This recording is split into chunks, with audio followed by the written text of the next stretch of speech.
Good morning, Facebook family and friends. Good morning. This is Mornings with Dr. Mama Rosie Thompson.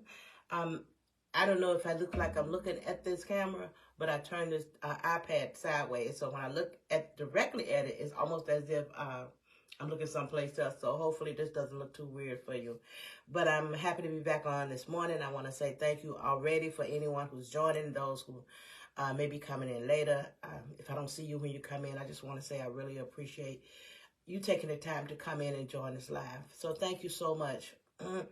As I go about the weeks and the studying and the research, and I continue to talk, good morning, Stacy, thank you.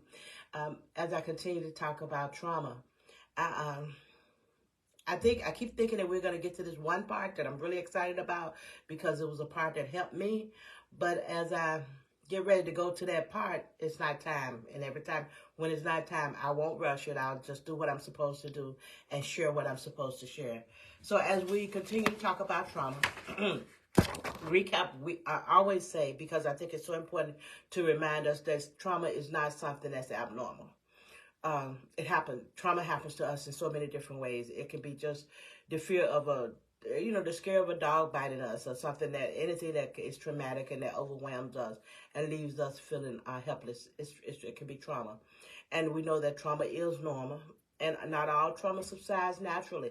The good thing is sometimes our body, we're going to talk about that just a little bit more today in a different way, but our body, when trauma comes up, we get these trauma responses, and then normally our body will go back to its normal state. We'll talk about the normal state today. So we'll go back to the normal state. But sometimes if our body does not go back to that normal state, or if trauma continue to keep coming at us and it comes too much, we'll get into the state where we're defensive of everything. We'll find ourselves, and you probably have met someone who, every little thing that seems like they get on the defense, it could be trauma in their lives. So as we understand trauma more and as we read and research trauma, it helps us to understand ourselves, and it helps us to understand other people. And another thing, we know that trauma is activated by triggers. So we went over this a while back, but I'm going to say it again because I think it leads into what we're going to talk about today. There are 4 trauma responses. So when something happened in our lives that's traumatic, there are 4 responses. We either fight, somebody come up on you and scare you in a way, or whatever, traumatize you or hurt you in a way, or overwhelm you in a way, you just fight. And I mean, when I say fight, I mean physically, aggressively. I mean, we are coping aggressively with it, whatever that means. Sometimes people just start using profanity, just going off, whatever happens. The first one is fight. The second one is flight, which means we just run away from it. We run away from it. You know, if that dog come up to bite and that dog is traumatized us, we just run. If that's what, our body will react and we run. Then there's one called freeze, and you've seen this on TV, I know I have, where something's happening and people just freeze and you saying to yourself, run, but they just stand there. That's the freeze response. And then the other one, the last one is fawn. It's fawn, like Dawn, like the Dawn dish detergent, but with an F, fawn. And this one is to give in and to become submissive, to pretend that you agree with something. We become, and if this one is not managed, we become people pleaser. It's thought to be people pleaser. Well, we're doing what those people want, but good morning, Danetta. What we're really trying to do is to cope with the trauma that's happening to us. So that's what it is. We look like we're people pleaser. I told you a story that one time I had a favorite uncle. Uncle Sonny, he's my dad's brother. And Uncle Sonny and I used to go out a lot. Not out, but I would go get him and take him to my house, hang out with me. He was fun. I love hanging out with Uncle Sonny. And one time there was going to be a group playing, a band, and I wanted him to go and hear this band. So that Saturday morning, it was a Buzz Billiken parade day. I went to pick him up. And when I got to his building, he said, come in and meet Margaret, his girlfriend. Because I never met her. I just go and pick him up, go outside, he come outside. But I didn't want her thinking that I was anybody other than his niece. So when he said to come in and meet Margaret, I went in. When I got to the door, he stepped outside the door. And I didn't pay too much attention to it. But he stepped outside the door. And when I stepped over the threshold of the door, he put his arm around my throat and he put an ice pick to my neck. And when he did that, my response wasn't to run. It wasn't to fight. It wasn't even to freeze. But I went into the state of fawn. I act like it was the most natural thing in the world. And I'm like, Uncle Sonny, why are you doing that? I'm like, are you upset? What are you doing? And what have I done? Did I make you mad or something? And he would start to tell me that when my mom was sick, he was there and he did all this stuff and he needs some money. He really wanted money. He was sticking me up for my money. And I told him to call my sister. My sister I talked to all the time. I said, call my sister, call Pat. And she'll tell you I was just on the phone with Pat. And I told Pat that I was coming to pick you up and whatever I could do for you. If you needed some money, we were going to the bank and we were going to get it. And because I wasn't calm, it seemed as if I was calm, but I wasn't calm. I gave into that situation because that's how my trauma responded to it. And when I gave into the situation, Uncle Sonny, he didn't hurt me. Thank God. He got in the car with me, actually. We went to the bank. And somebody would say, well, when you got to the bank, you could have said something. I didn't. I was still in that trauma response. So when I got to the bank, I had the guy write down on the bank, on a piece of paper, an amount. And I I took out, withdraw the money. And I went back out to the car because he stayed in the car. And I told him, I said, Uncle Sonny, this is all that I had that I could withdraw. But I just wanted to give it to you. And I said, come on, I still want you to go home with me. I still tried to get him to go and spend the night at my house after he stuck me up.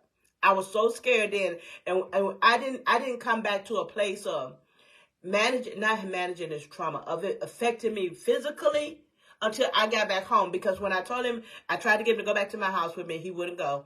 And I don't know if I wanted him to go or if I wanted him to feel like I wasn't, like it was okay for real. But after he got out of the car and I got into my car and went to my house, when I got in my house, I had a panic attack. I couldn't breathe. I started hyperventilating. I couldn't breathe at all. And I just went down on the floor and the kids were there to help me. But sometimes that trauma response, which is called fawn, will do that to us. And we get to a point where even after the situation has ended, we still find ourselves in a place where we are trying to make everything okay, where we're pleasing, and we just do whatever people say. We just do, when this trauma trigger come on us, we just follow it, and we do it because it helps us to not have to deal with it.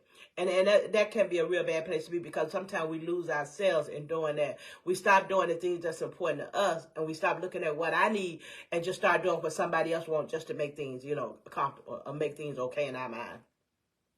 I want to say, and I said it because trauma triggers affect our nervous system. So as we know, there are short-term and long-term stressors. And both of these will set off our sympathetic nervous system. And this is the part of your body that activates your trauma and stress response. It's called your systematic nervous system. The three stages of our nervous system. The first one is called ventral vagal. This is that safe and social place. This is the baseline. It's ventral, V-E-N-T-R-A-L, vagal, V-A-G-A-L. This is the place we want to be, which is safe and social. It's the baseline. It's the emotional zone in which we still feel grounded. Even though something traumatic come up in our life, we still feel balanced and we still feel calm. Now, we've gotten to this place where maybe that dog had us traumatized before. But when we see another dog, we don't take off and run. We don't start to fight. We don't freeze, but we'll still feel calm. We realize, okay, that's the dog. That's not the same dog that bit me before. This dog may not even be a dog that I have to be concerned about. It may be a dog that the owners have raised, raised in a way that I don't have to be afraid of him. So we want to be in the ventral vagal stage, which is the baseline. We always want to be there. When we find things taking us outside of that baseline, then those are the things we look at. When something is affecting us in a different way and those triggers come up or somebody do something to us, it's not those people. We need to look back and, as I said before, what happened to me to make me respond this way when this happens? Okay. The second one, as I said, is the sympathetic stage, which is the fight or flight. So that's the fight or flight stage. When something happens and we want to fight or we want to fight a flight, that's called the sympathetic stage. And the last one is the dorsal vagal, D-O-R-S-A-L vagal. And this stage is when we shut down or freeze. This is the stage where we shut down or freeze. This is what they're called. When your sympathetic nervous system becomes activated, your body prepares for either fight or flight. It prepares it just all on its own. And this causes our heart rate to go up and prepares our body for movement. So we're either going to fight or we're going to run. So our heart rate it has increased and we're ready to do it. But your nervous system can shift to a freeze or fawn. So when you first get there and you want to fight, but then you just freeze. That our nervous system does that. It can just shift from a freeze to a fawn. Respond if your body determines that fight and flight is not going to work. Your body by itself determines, okay, I got this situation. I want to fight. My body determines, my nervous system determines that's not going to work. It's not going to work for this stressor, so I freeze. Those are the things that happen.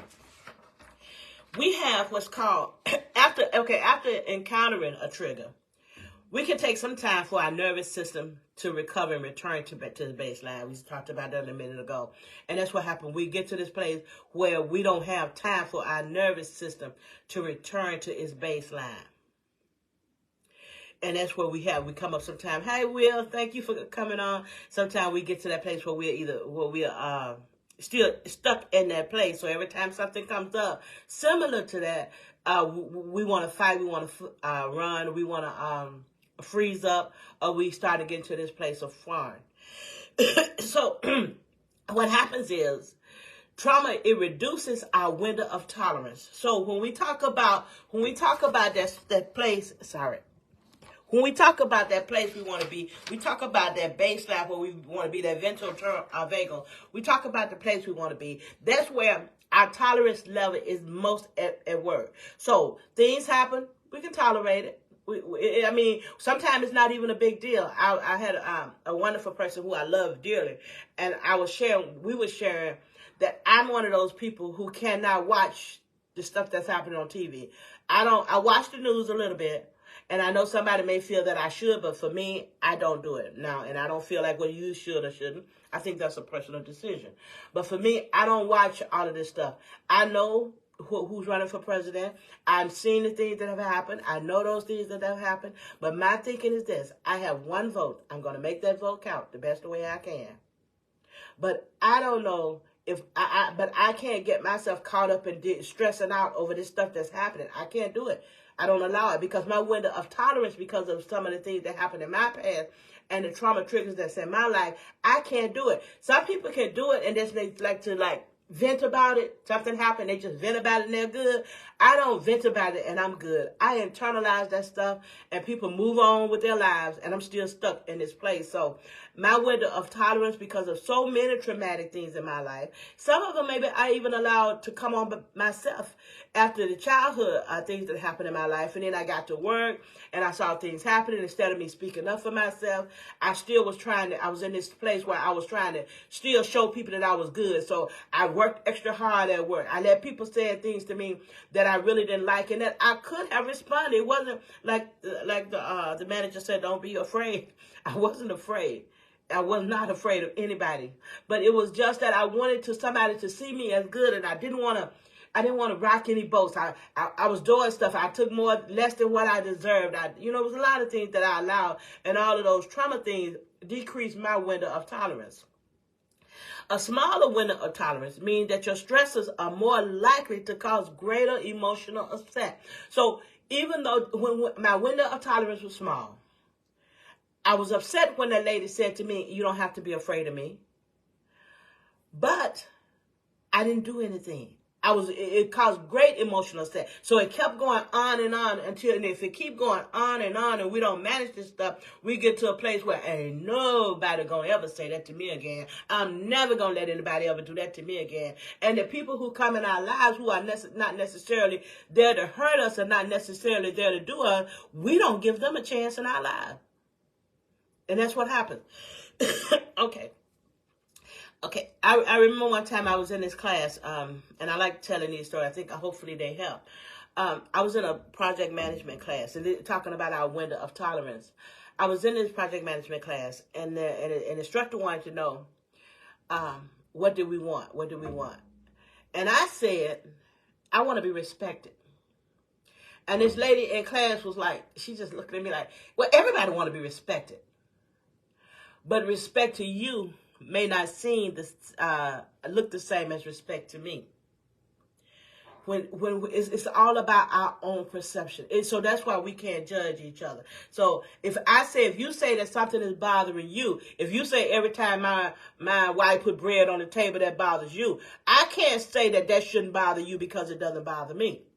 We're all different. If that's what bothers you, that's what bothers you. Anyway, she couldn't understand because I said I want to be respected. But that's my perception of it. And when I say, for me, respected, my time is very important. Because I'm like this. If I tell you that I will be at your house at 10 a.m., I will be at your house at 10 a.m. If anything happens, that train stopped me and I'm running late, I don't care if I think I may be there at 10. I'm going to let you know I'm running a little bit late. I may be there a little late because the train has me. When you don't do, if you tell me you're going to do something and you don't do it, to me that feels like disrespect. That feels like disrespect to me. If you tell me that you are one way and you're going to treat me a certain way, and I see something different, or you start to saying things and I see lies, that there are lies in there, to me that's a form of disrespect. Maybe not to you, but that's the way I look at it. And that's what we were talking about, disrespect. So it's our perception. When our stress and trauma shrinks our window of tolerance, it doesn't take much at all to throw us off balance.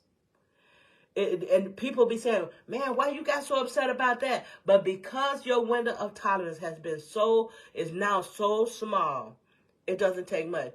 The first time I retired from the same job twice. The first time I retired, it wasn't because I was really ready to go. It was because I had more than I could take. And I knew if I didn't get out of there, I would end up doing or saying something that would cause me to fire myself. I had a manager, and he was, I don't even know how to tell you, this man was horrible. He was horrible. He would do whatever he wanted to do, and he used to say, I'm going to do it and deal with the consequences later. He was so disrespectful. He told me that I should just call myself Birdie. He told me that because I reported something that he did to me, and then his manager went back and talked to him about it. So he decided he's going to take me out to lunch like we are good. So he takes me to lunch that day, and he says to me, I don't know why you think we got a problem. My grandmama was a white slave. I'm saying to myself, what has that to do with anything? But it was like I had gotten to this point that I knew if I didn't get out of there, that it wasn't going to get better. And I had reported it. I had said things. Every time something came up and I said something about, oh, he didn't mean any harm. Yes, he did. You, if you know how to hold yourself, and I say this a lot, if you know how to talk to your senior manager, then there's no reason for you not to know how to talk to me. If you know that you would not say something to your most senior manager, then you should not say it to me or anybody else for that matter.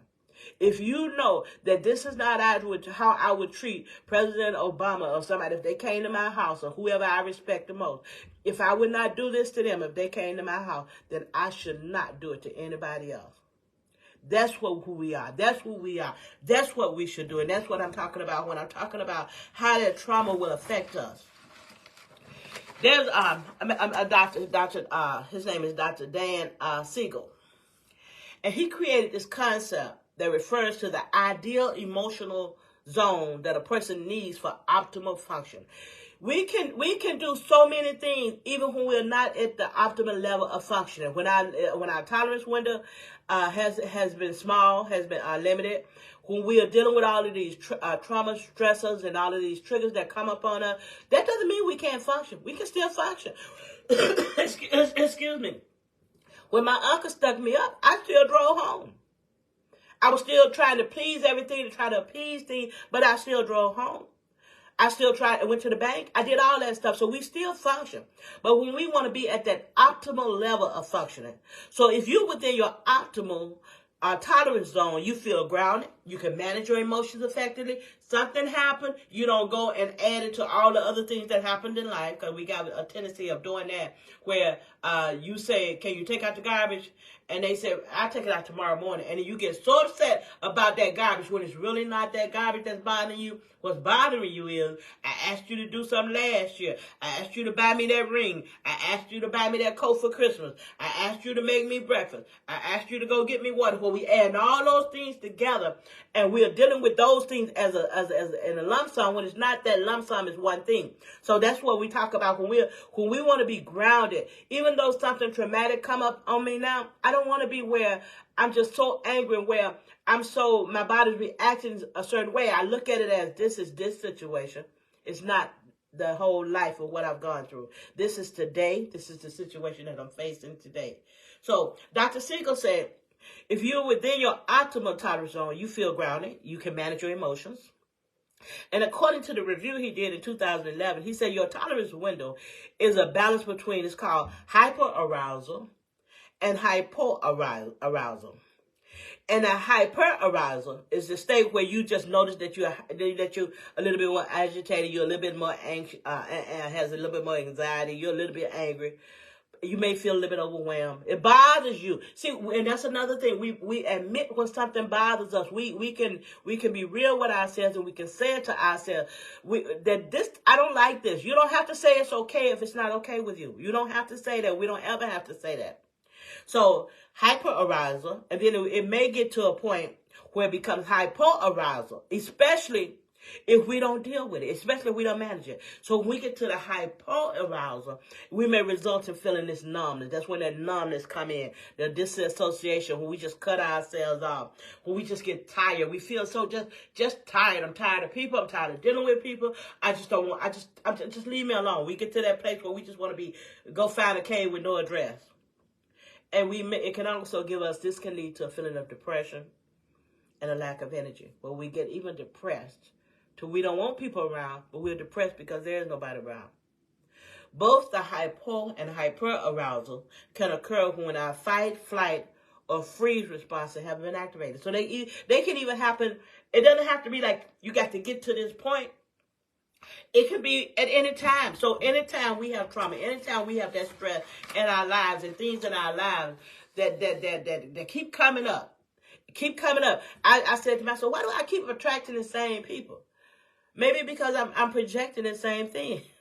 We talked about how we sometimes project our insecurities onto other people. Maybe I'm projecting the same thing, the reason I'm attracting the same people. So what do? We got all of this stuff happening in our lives. We now recognize that what I'm feeling, this anxiety, these headaches, these pains, these are not medical conditions. I realize now that these are trauma triggers. So what do? Recognizing our window of tolerance starts with gaining a self-awareness of what situations or triggers make you feel on edge and unable to manage your emotions. So we got to pay attention.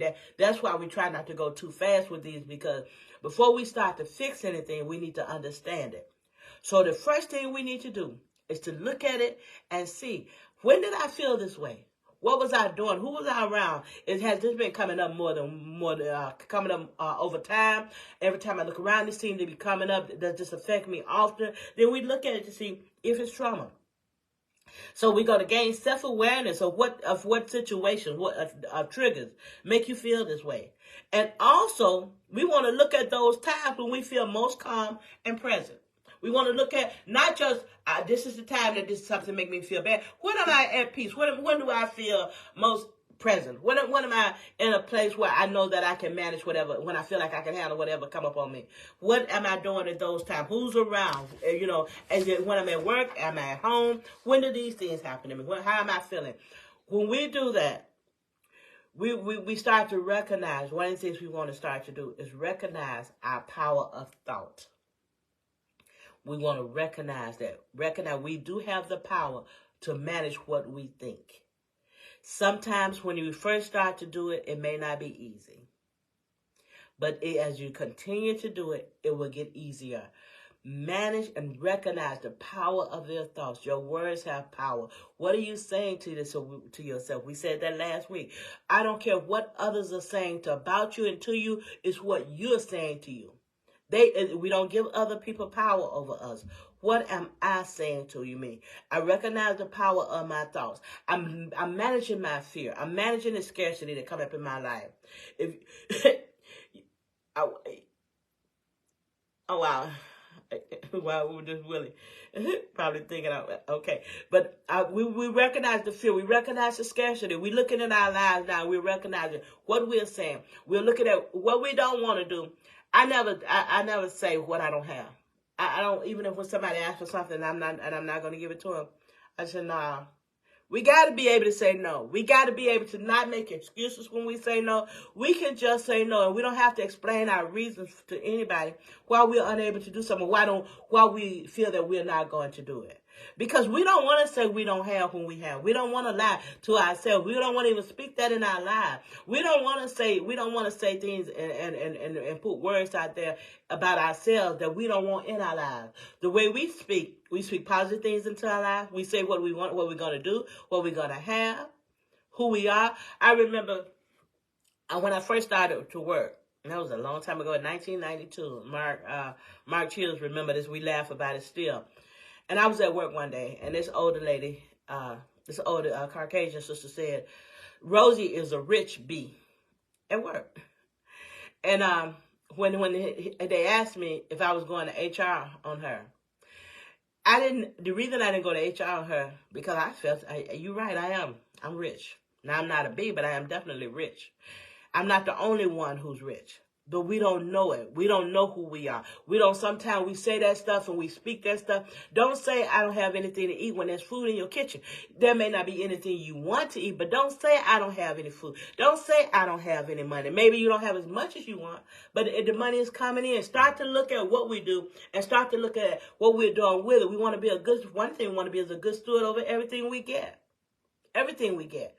We have prayed, a lot of us have prayed and asked God to bless our finances. And if we really write this stuff down, and I'm an advocate for that. I'm an advocate for therapy.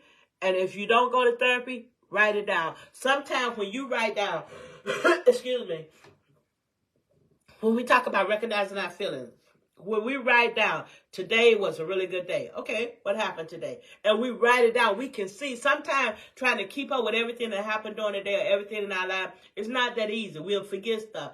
But when we start to look at therapy and start writing down stuff and seeing how we're responding to things and just look at it really, that's another form of therapy, and it'll help us to do it. We're going to recognize the power of what we're thinking and what we're saying. We're going to manage what we say. When I was on this prayer line, and the pastor was talking, he like, we all going through something. We all getting old and feverish. I asked him, and that day I just asked him, I said, can you please speak for yourself? I don't know what you're going through. Life happens. The Bible told me life was going to happen. Chance happens to us all. But I ain't going through nothing. I'm doing very well over here. And I'm not growing old and feverish. I am getting better and better every day. I am just where I need to be. My life is just what it needs to be. We speak our own positive affirmations in our lives. We do. So we practice gratitude. This is something else we can do. I know that Oprah Winfrey once said, if we look at what we have, we'll have more. But if we look at what we don't have, we will never have enough. That's what I was talking about when I was talking about how we say we don't have any food. If we look at what we have and we start to pay attention to what we have, to whom much is given, much is required. The more if you keep looking at what you already got and you're thankful to what you got, you look up one day and you'll have more. We don't have to let our stresses and things take us off the deep end or take us to act a certain way. We never have to. We don't have to fight anything or anybody. We are somebody. That's why I wanted somebody to tell me that I was enough a long time ago. And I say to anybody who listens to this video, you are more than enough. You're not just enough. You're more than enough. Another thing we can do, we can believe that the sky is the limit. There was a study done by Harvard University. And it found that when people focus intently on one particular thing, other things that's right around them, right in front of them, go completely unnoticed. If we look at this one thing in our life, that's why I don't watch all this stuff on TV. If I sit there and let that stuff be the focus of my life, this bad is happening, I miss out on so many opportunities and so many other things that's around me. That's one reason why I don't do it. Sometimes, I'm the mama of 4 kids, and no matter how old they get, you still be concerned. But when they come up on me that I didn't hear from one of my children, and it starts to bother me, and I start to find that I'm focusing on it, I may make some phone calls and try to find other ways to see if I can hear from them, maybe on Facebook, social media. And then if I don't, I take my mind someplace else. I take myself somewhere else. I recognize the power of my thought. I can sit here and be in this hole of worrying about this, or I can bring myself out and start doing something else. Because the truth, what could I do anyway?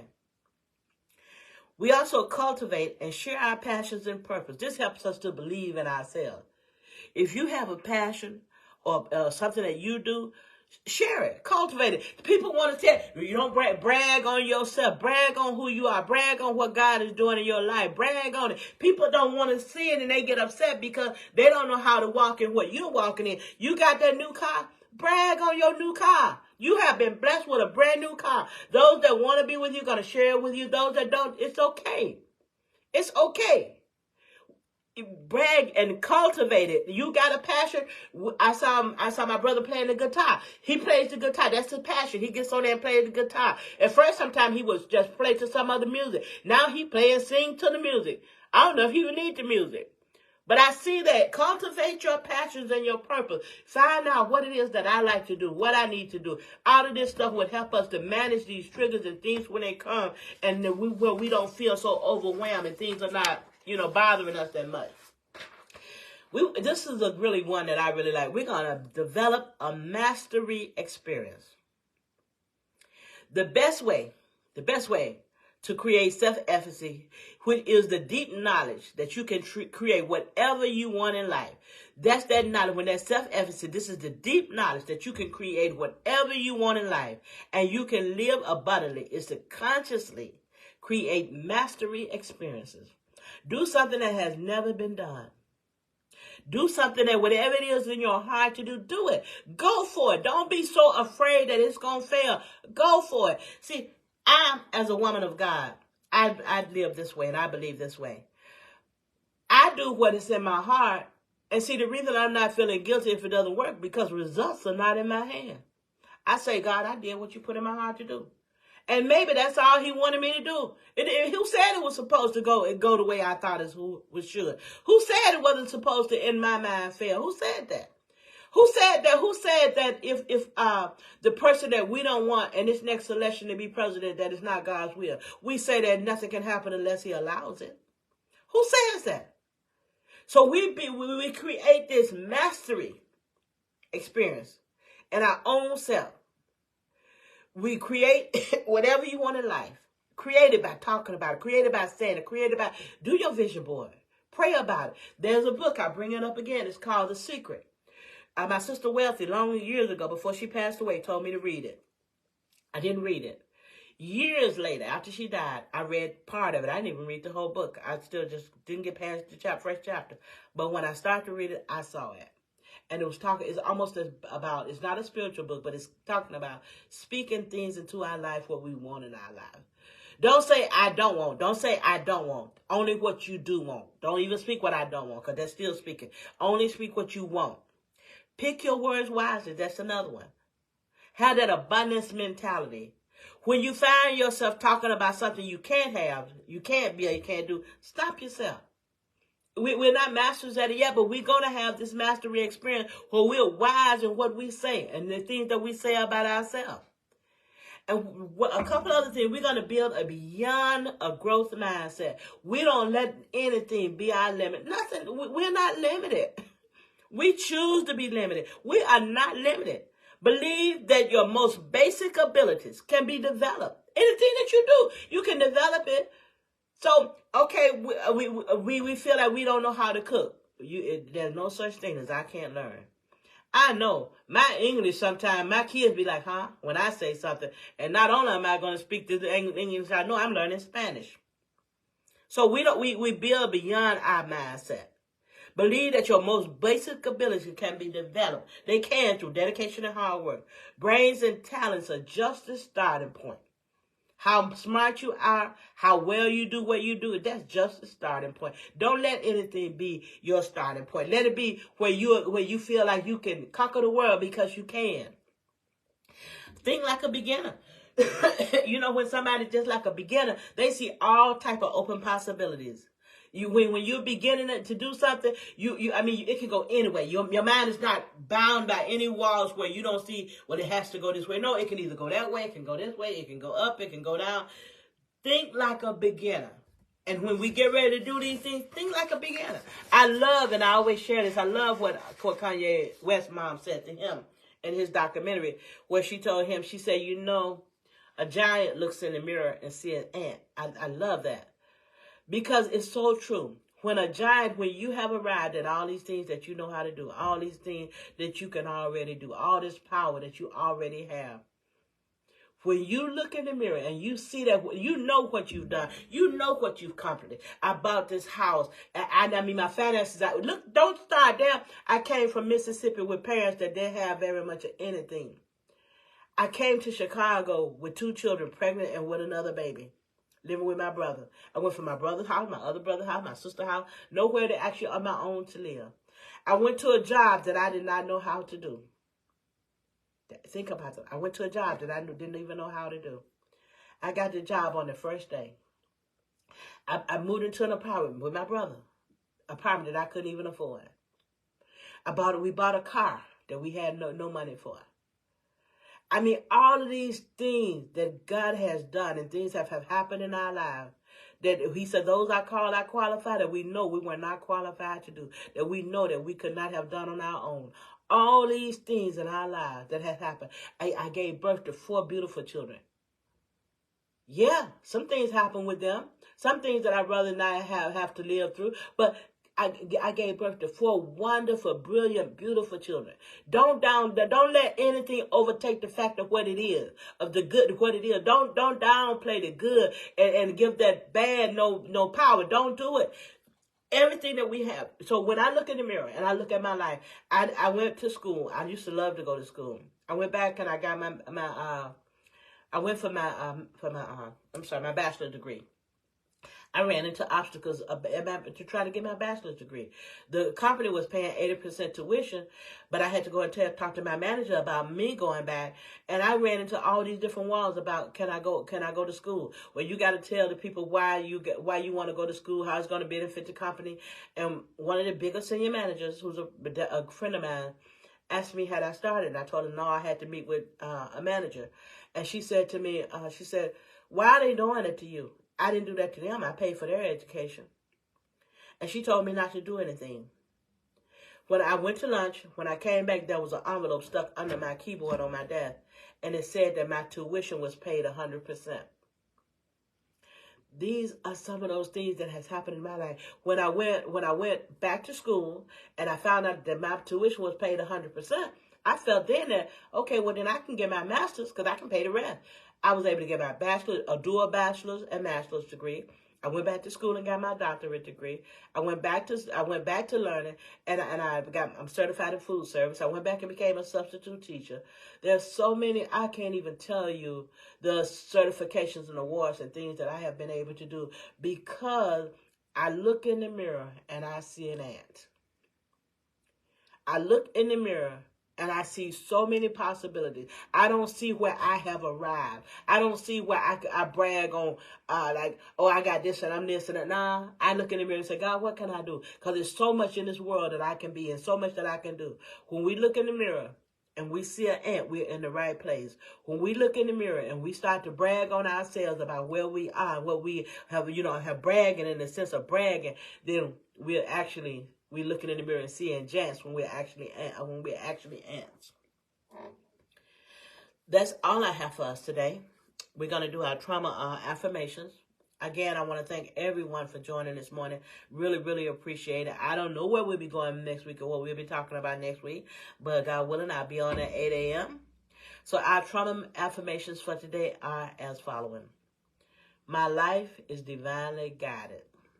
These are the ones that I do every day. But if you have some that you would like to do, you can always, when we do ours, you can do yours. If you have some that you want me to add to mine, let me know. I'd be glad to add them. Number 1, my life is divinely guided. Number 2, I am capable of transforming every negative experience into something positive. That's why my book is titled, I'm a Thornless Rose. I am bigger than every obstacle. I am stronger than every challenge. My needs and wants are just as important as anyone else's. I trust my instincts and I listen to my inner wisdom. The Bible, I'm a believer. The Bible says that we need not that man teach us. The Holy Ghost will guide us into all truth. It's in me. The inner wisdom. We get confused and stuff when we start to put our trust in other people. Not the Bible, but in other people, and other people let us down. I meet people all the time who say that they don't want to go to church because the church did this and the people did this. But I have never met anybody who stopped going to church because God did something to them. I am exactly where I need to be on my journey in this life. I'm still making peace with myself and my past, and I'm accepting myself. Every emotion that I have is legitimate. I can let myself be happy, sad, frustrated, and hurt. This is my experience, and I can accept it. It's okay. It's okay. Somebody say, how do you feel? And you know you don't feel well, and you say, I'm blessed. It's okay to say, well, today I'm not feeling well. You're still blessed. You're still highly favored. Today my head hurt. You know, I woke up and my head hurt. And then you may have a conversation going, you know what, are you drinking water? You know, you can get that conversation, find out what's wrong with you. I was walking through the hallway. This is the last one, then I'll tell you my last affirmation. I was walking through the hallway one day, and I was feeling some type of way, and I said something about it. And this manager was walking past me, and she said, oh, that's stress. If we don't share what we feel, how can we get help for what we feel? I didn't even realize when she said to me, oh, that's stress. I looked at it to see, okay, what am I stressed over? What's bothering me? Then I can do something about it. Recognize it. It's okay. Remember, like I said about myself, I'm not the only person who was raped as a kid. I'm not the only person who didn't know that babies came out of our bodies. I'm not the only person who didn't know that. I may be the only person that you meet that will tell you that they didn't know it, but I'm not the only person. We're not the only person going through whatever we're going through. We're not. People go through stuff. If people just don't open up sometime and share it, I don't know why. It could be embarrassment, could be whatever reason. But we're not the only person. Trauma is normal. It happens every day. But what we're going to do, what our purpose is, we're going to manage it. We're going to recognize the triggers. We're going to understand it. And we're not going to be looking at anybody else. Because now when I look, I say, what happened to me to make me react this way? Not why they're doing this and what are they doing and why are they doing it. No, it's not about them. What happened to me that causes me to react this way? What happened to me that I feel this way? Why has it happened to me that I keep allowing this in my life? That's what trauma, when we start to learn and understand trauma and manage it, that's what our thinking changes to that way. Last, I'm only responsible for the me in any relationship that I'm in. We're not responsible for how anybody else feels. We're not responsible for what anybody else do. We are only responsible for me in any relationship. It's up to me to be the best me I can be in our relationship, to be the best friend I can be in our relationship, to be the best person I can be in our relationship. It's not my responsibility for you to be okay with how I am. It's not my responsibility for you to be happy with who I am. It's not my responsibility. That's your responsibility. What you need. My responsibility is what I give in it. Ladies, gentlemen, David, Janet, I see you, Willie. Thank you guys so much. I really appreciate you coming on with me today. And God willing, hi Candy. I will be back on Saturday at 8 a.m. This video will be available for 30 days on my page. And I'll keep them out there for 30 days. You all have a really, really blessed day, and I love you all. Have a good one. Bye.